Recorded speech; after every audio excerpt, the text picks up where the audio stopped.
ኢትዮጵያ በታሪክ አጋጣሚ ከሁለቱ ውሃዎች ጋር ስልጣኔዋ የንግድ የኢኮኖሚ አቅሟ ቀደምት ስልጣኔዋ የተመሰረተ ነው። ስለዚህ ኢትዮጵያን ከቀይ ባህርና ከአባይ ወንዝ መነጠል አይቻልም።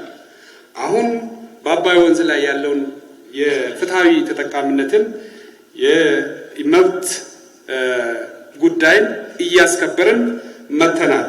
በቀይ ባህር ላይ ያለውን ጉዳይ በተመሳሳይ መልክ በዚሁ በቀሪው የምርጫ ዘመን ላይ ትኩረት አድርገን ኢትዮጵያ የቀይ ባህር ተጋሪ ሀገር መሆን አለባት የሚለውን ተግባራዊ ለማድረግ ብልጽግና ይሰራል። ኢትዮጵያ አያሌ የባህር በሮችና ወደቦች የነበሯት ሀገር ነበረች። ይህን የሚያሳጡ የውስጥ ግጭቶችና የውጭ ጦርነቶች በየጊዜው ገጥሟታል። ይህም ጦርነትና ግጭት ድህነትና ኋላ ቀርነትን እየፈጠሩ ሁሉንም የባህር በሮቿን እና ወደቦቿን አጥታ በመጨረሻም የመልክዓ ምድር እስረኛ ሆናለች። ኢትዮጵያ ጥቅሟና ኃይሏ እንዲሁ ደህንነቷ ከጂኦፖለቲካ ጋር የተሳሰረ ነው። በዋናነትም ከሁለቱ ውሃዎች ጋር የተሳሰረ ጉዳይ ነው። እነዚህም አባይና ቀይ ባህር ናቸው። እነዚህ ሁለቱ ውሃዎች ለሀገራችን የደህንነትም የእድገትም የኃይልም የጥቅምም ምንጮች ናቸው።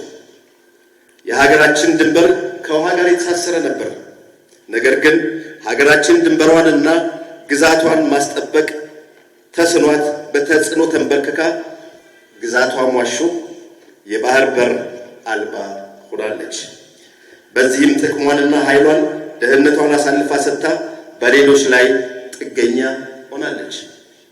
ጂኦፖለቲካዊ ተፈላጊነት ባለው የብዝሃ ተጽዕኖ ውድድር ባለበት ቀጠና ውስጥ ተዘግታ በተማጽኖ እንድትኖር ተገዳለች። ኢትዮጵያ ከባህር በር ርቃ በሄደች ቁጥር ህልውናዋ አደጋ ላይ እየወደቀ ለሌሎች ፈተናዎች እየተጋለጠች የምትሄድ ሀገር ከሆነች ሰነባብታለች። ስለዚህ ይሄ በታሪክም በሕግም መሰረታዊ መብትነት የሚሰጠን ጉዳይ ሕጋዊና ሰላማዊ በሆነ መልኩ እያስመለስን የኢትዮጵያን ጂኦፖለቲካዊ ጥቅም ማስከበርና ማስጠበቅ የምንፈልግ ከሆነ ብልጽግናን እንምራ።